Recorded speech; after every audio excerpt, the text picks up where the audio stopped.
Shri TP. Jayachandran master, ഈ ബജറ്റിലും ആ ബജറ്റിന്റെ താളം തെറ്റിയില്ല.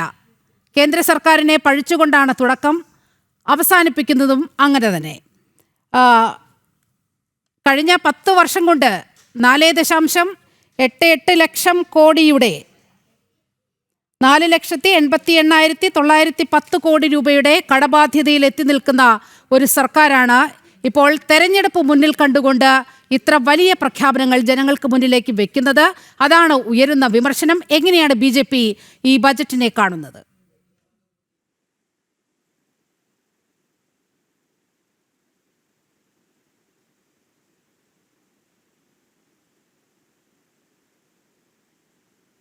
നോക്കൂ, പതിവ് തെറ്റാതെ ശൂന്യതയിൽ നിന്ന് മായാജാലം കാണിക്കുന്ന മാന്ത്രികനെ പോലെയായി മാറുന്നു കേരളത്തിലെ ധനകാര്യമന്ത്രി.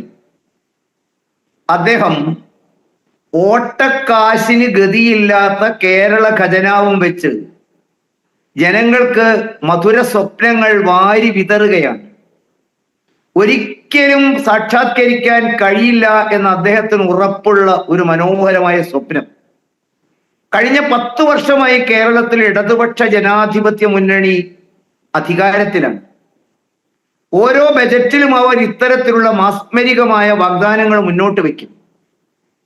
എല്ലാ തെരഞ്ഞെടുപ്പിലും എല്ലാ ബജറ്റിന്റെ മുന്നോടിയായിട്ടും കേന്ദ്ര വിരുദ്ധ വായ്ത്താരികൾ കേരളം സ്വീകരിക്കില്ലെന്ന് ഉറപ്പിച്ചുകൊണ്ട് അവർ തുറന്നു പറയും. നോക്കൂ, പ്രകടന പത്രിക 2021 നമ്മുടെ മുമ്പിൽ ലഭ്യമാണ്. അവർ പറയുന്നു, കേന്ദ്ര സർക്കാരിന്റെ നവലിബറൽ ജനവിരുദ്ധ സാമ്പത്തിക നയങ്ങൾ അക്രമോത്സുകമാണ്. ഏറ്റവും കടുത്ത വെല്ലുവിളികൾ നേരിടുമ്പോഴും ഒരു ബദലായി കേരളത്തെ ഞങ്ങൾ നിലനിർത്തും, ഞങ്ങൾ ഉയർത്തും. കേന്ദ്ര ഗവൺമെന്റിന്റെ സാമ്പത്തിക വരിഞ്ഞു മുറുക്കലുകൾ തുടരുകയാണ്. എന്നാലും ഒരു ബദലായി കേരളത്തെ ഞങ്ങൾ പടുത്തുയർത്തും.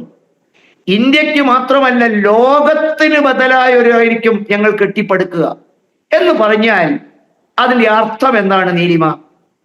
കേന്ദ്ര ഗവൺമെന്റിന്റെ ഈ നവലിബറൽ വരിഞ്ഞു മുറുക്കൽ നയങ്ങളെ ഞങ്ങൾ മറികടക്കും. ഞങ്ങളുടെ കയ്യിൽ അതിന് മാന്ത്രിക ചെപ്പുണ്ട്.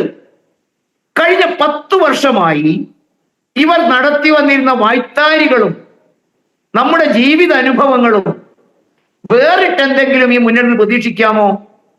നോക്കൂ, അവര് പറഞ്ഞു, കേരളത്തിലെ പാവപ്പെട്ട 20 കോടി ജനങ്ങൾക്ക് ഞങ്ങൾ സൗജന്യ ഇന്റർനെറ്റ് അഥവാ K-ഫോൺ നൽകും. അവർക്ക് നൽകാൻ സാധിച്ചുവോ?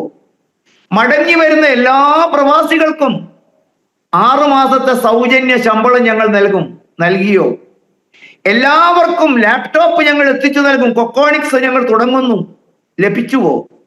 സൗജന്യ സാറ്റലൈറ്റ് ഫോൺ ഈ രാജ്യത്തെ പാവപ്പെട്ട കടലിൽ പണിയെടുക്കുന്ന മത്സ്യത്തൊഴിലാളികൾ പറഞ്ഞു, സൗജന്യ ലാപ്ടോപ്പ് 2019 വാഗ്ദാനമാണ്. മലയാളികളോട് പറഞ്ഞു, മാംസാഹാരികളായ മലയാളികൾ പറഞ്ഞു, 89 രൂപയ്ക്ക് ചിക്കൻ എത്തിച്ചു തരും. ലോക സമാധാനത്തിന് 2 കോടി. ക്യൂബയിൽ നിന്ന് പ്രതിരോധ വാക്സിൻ. 20 ലക്ഷം അഭ്യസ്ത വിദ്യർക്ക് തൊഴിൽ.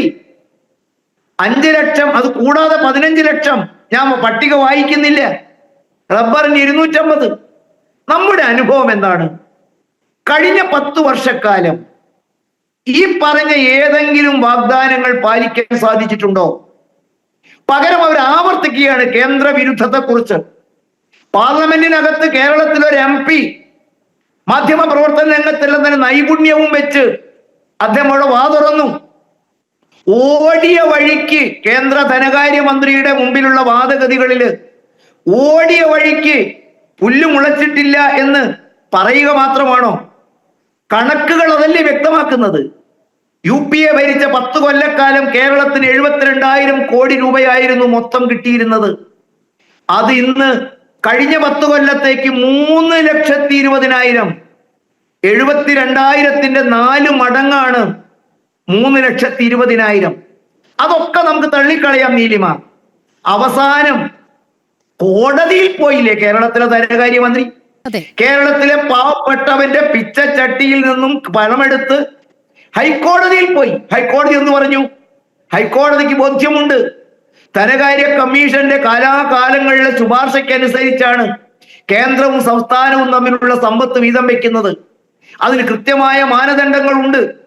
ഏതെങ്കിലും ഒരു മാനദണ്ഡം ഏതെങ്കിലും ഒരു സർക്കാരിനോട് വിവേചനം കാണിച്ചാൽ അത് പാർലമെന്റിന്റെ ഇംപീച്ച്മെന്റിന് പോലും കാരണമാകും. ഒരു സർക്കാരിനും വഴിവിട്ട് അത്തരം ആനുകൂല്യങ്ങൾ ചെയ്യാൻ കഴിയില്ല. പക്ഷേ സ്വന്തം കഴിവുകേടുകൾ തുറന്ന് സമ്മതിക്കാൻ കഴിയാത്തവർ, സ്വന്തം പോരായ്മ ജനങ്ങളുടെ മുമ്പിൽ ബുദ്ധിമുട്ടുള്ളവർ, ഒരു കാര്യം കൂടി നീലിമ ഞാൻ ചോദിക്കട്ടെ.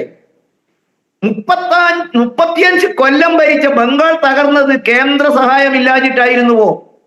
അവിടുത്തെ ജനങ്ങള് കുത്തുപാളയെടുത്ത് ഓടി നടക്കുന്നത് കേന്ദ്ര സഹായം കിട്ടാഞ്ഞിട്ടാണോ?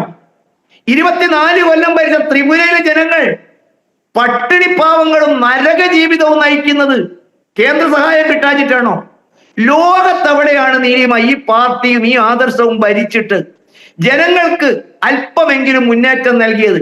സോവിയറ്റ് റഷ്യയും പോളണ്ടും ഹംഗറിയും ഒക്കെ നമുക്ക് മാറ്റിവെക്കാം. ഭരണകൂടങ്ങളെ ആട്ടി ഓടിച്ച ജനതയെ നമുക്ക് മറക്കാം. പക്ഷെ ബംഗാളും ത്രിപുരയും കേരളത്തിലെ ഒരു ജനതയ്ക്ക് മാറ്റിമറിക്കാൻ സാധിക്കുമോ? മറക്കുവാൻ സാധിക്കുമോ? കേരളത്തിലും തനി ആവർത്തനമല്ലേ. പണ്ട് കേന്ദ്രത്തിൽ BJP വരുന്നതിന്റെ മുമ്പ് ധനകാര്യമന്ത്രിയായി തോമസ് ഐസക് സത്യപ്രതിജ്ഞ ചെയ്തപ്പോൾ അദ്ദേഹം പറഞ്ഞതെന്താണ്? പൂച്ച വെച്ച് കിടക്കുകയാണ് കേരളത്തിലെ ഖജനാവിലെന്ന്. ഇതെന്താണ് ഇതിന്റെ അർത്ഥം? ഞങ്ങൾക്ക് ഭരിക്കാൻ അറിയില്ല, ഞങ്ങൾക്ക് ജനങ്ങളുടെ വരുമാനം കൂട്ടാൻ അറിയില്ല, ഞങ്ങൾ നികുതിപ്പണം എടുത്ത് ഭാര്യ മക്കൾ സമേതമായി വിദേശത്ത് പോകും, ഞങ്ങൾ തോൽക്കുന്നിടത്ത് കേസ് നടത്താൻ വേണ്ടി പൊതുഖജനാവിലെ പണം ഉപയോഗിക്കും, ഞങ്ങളുടെ താല്പര്യത്തിനനുസരിച്ച് നിയമനങ്ങൾ നടത്തും, ഞങ്ങളുടെ താല്പര്യം അനുസരിച്ച് കൊള്ളരുതാത്ത ഉദ്യോഗസ്ഥന്മാരെ യൂണിവേഴ്സിറ്റികളിലും ധനകാര്യ സ്ഥാപനങ്ങളിലും ജനങ്ങൾ തോൽപ്പിച്ചവരെ ഡൽഹിയിൽ ലൈസണിംഗ് ഓഫീസർമാരായിട്ട് ഖജനാവിൽ നിന്ന് പണമെടുത്ത് ധൂർത്തടിച്ച് ഞങ്ങൾ നിശ്ചയിക്കും. കൺട്രോളർ ആൻഡ് ഓഡിറ്റർ ജനറൽ ഞങ്ങളെ കുറ്റപ്പെടുത്തിയാലും നികുതി പിരിക്കാൻ ഞങ്ങൾ തയ്യാറാവില്ല. GST എന്ന് പറയുന്ന നികുതി പിരിവ് വന്നപ്പോൾ അവിഹിതമായ ഇളവ് കൊടുത്തതായിട്ട് GST കൗൺസിലിന്റെ പോരായ്മ കൺട്രോളർ ആൻഡ് ഓഡിറ്റർ ജനറൽ ചൂണ്ടിക്കാണിച്ചു. ധനമുതലാളിമാർ, സ്വർണ്ണ കച്ചവടക്കാർ, പാറ മുതലാളിമാർ, ഗ്രാനൈറ്റ് ബിസിനസ്സുകാർ, പണയപ്പെടുത്തിക്കൊണ്ട് കൊടുക്കുന്ന കച്ചവടക്കാർ, ഇത്തരം ആളുകൾക്ക് വഴിവിട്ട GST ആനുകൂല്യം പ്രഖ്യാപിക്കുകയും മനഃപൂർവ്വം കോടതിയിൽ തോറ്റുകൊടുക്കുന്നതിന്റെയും കണക്കുകൾ കേരളത്തിലെ ജനതയുടെ മുമ്പാകെ അവർ വെച്ചു. നോക്കൂ, ആശുപത്രിയിൽ മരുന്നില്ലാത്തപ്പോഴും ആശുപത്രി ചികിത്സയ്ക്ക് രോഗികൾ സൂചിയും നൂലും വാങ്ങി ഡോക്ടറുടെ മുമ്പിലേക്ക് പോകേണ്ടപ്പോഴും കേരളത്തിലെ ഒരു മുഖ്യമന്ത്രിയോ ഒരു മന്ത്രിയോ കേരളത്തിലെ നമ്പർ 1 സർക്കാർ ആശുപത്രിയിൽ ചികിത്സയ്ക്ക് പോയിട്ടില്ല. അപ്പോളോ ആശുപത്രിയിൽ കേരളത്തിന്റെ പുറത്ത്, ഇന്ത്യക്ക് പുറത്ത്, വിദേശത്ത് തന്റെ മക്കളെ പഠിപ്പിക്കുന്നവർ തങ്ങളുടെ കുട്ടികളെ കേരളത്തിന്റെ പുറത്ത് വ്യവസായ സംരംഭം തുടങ്ങാൻ പ്രേരിപ്പിക്കുന്ന അച്ഛനമ്മമാർ, കേരളത്തിലെ വ്യവസായശാലകൾ ഓടിച്ചു വിടുന്നവർ, ഇവരൊക്കെ എങ്ങനെയാണ് കേരളത്തിലെയും തമിഴ്നാടും ആന്ധ്രയും കർണാടകയും തെലുങ്കാനയും ഉൾപ്പെടെയുള്ള അയൽ സംസ്ഥാനങ്ങളുടെ വികസനവുമായിട്ട് വ്യാവസായിക, IT, ഫാർമസ്യൂട്ടിക്കൽ, ഓട്ടോമൊബൈൽ, ടെക്സ്റ്റൈൽ മേഖലകളിൽ അവർ നേടിയ നേട്ടങ്ങളെ കുറിച്ച് എന്തർത്ഥത്തിലാണ് താരതമ്യപ്പെടുത്തുന്നത്? എങ്ങനെയാണ് നീതിമ ഒരു സംസ്ഥാനത്തിന്റെ ഒരു വികസിത സംസ്ഥാനവുമായി കേരളത്തെ താരതമ്യപ്പെടുത്താൻ കഴിയില്ല. ആ വാദഗതിയാണ് BJP ഇപ്പോൾ മുന്നോട്ട് വെക്കുന്നത്.